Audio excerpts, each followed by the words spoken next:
બોલો ભરત બાપાના મેલડી. આપણે બધા તાળીઓથી પૂજી માડીને વધાવીએ. આજે સુરતને એટલી મોટી ભેટ મળી છે. પૂજી માડી આમ હાથ પોળા કરે ને આખું સુરત નહીં આખું બ્રહ્માંડ સમાવી લે એવા સર્વશક્તિમાન 52 શક્તિપીઠ અત્રે વિરાજમાન છે. સાક્ષાત 12 નહીં 13 જ્યોતિર્લિંગ 13મું જ્યોતિર્લિંગ આકાર પામવા જઈ રહ્યું છે. મોટી ખડોલ મુકામે આગામી તારીખ 26 ફેબ્રુઆરી 2025 બુધવારના દિવસે નીલકંઠ મહાદેવ નામકરણ પણ પૂજ્ય માળીએ કર્યું છે.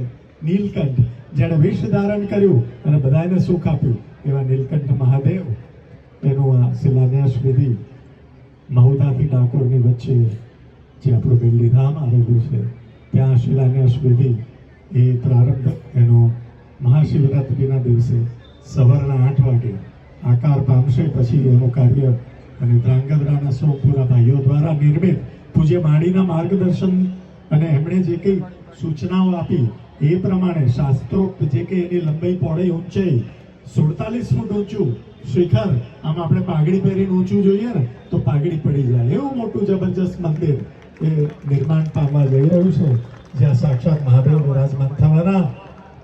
તો આપણે સૌ બધાનો લાભ લેવાનો છે. બધાએ 26 ફેબ્રુઆરીએ બધાને પધારવા માટે હાર્દિક નિમંત્રણ.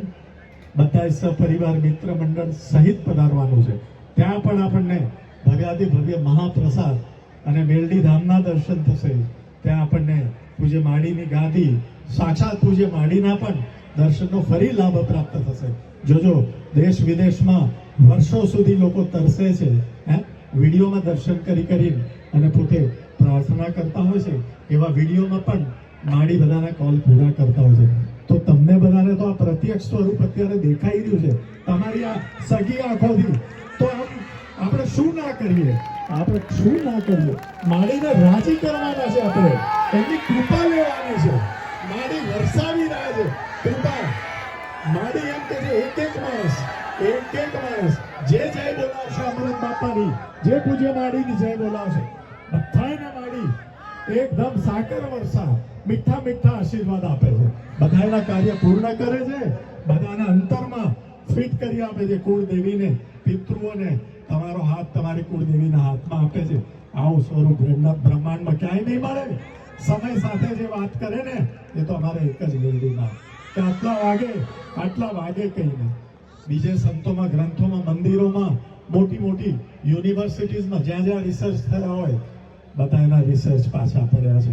કારણ કે બધે એક જ વાત હોય કે અમે પ્રાર્થના કરીએ અમે ધૂન કરીએ અમે અભિષેક કરીએ જાઓ સારું થશે એવું નહીં.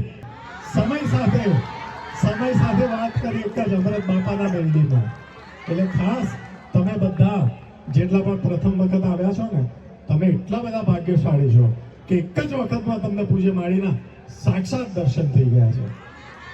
અને આ જેમ આ દીપમાળા અહીંયા પ્રજ્વલિત છે ને આ જેમ આપણને દેખાય છે ને એવી રીતે આખા બ્રહ્માંડમાંથી પૂજ્ય માળી બધાને જોવે છે. બધાને સુખ આપે છે.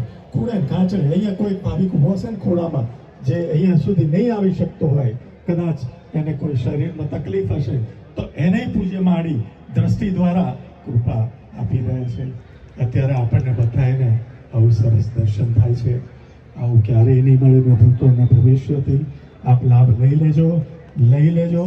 લઈ લેજો કારણ કે આ દર્શન આ કૃપા જે સમય જાય એ પાછો નહીં આવે. આજના સમયે તકે તક જેમ વીજળીના ચમકારે સોય પરવાની હોય ને અંધારામાં એમ લાભ લઈ લેજો. સૌને ખૂબ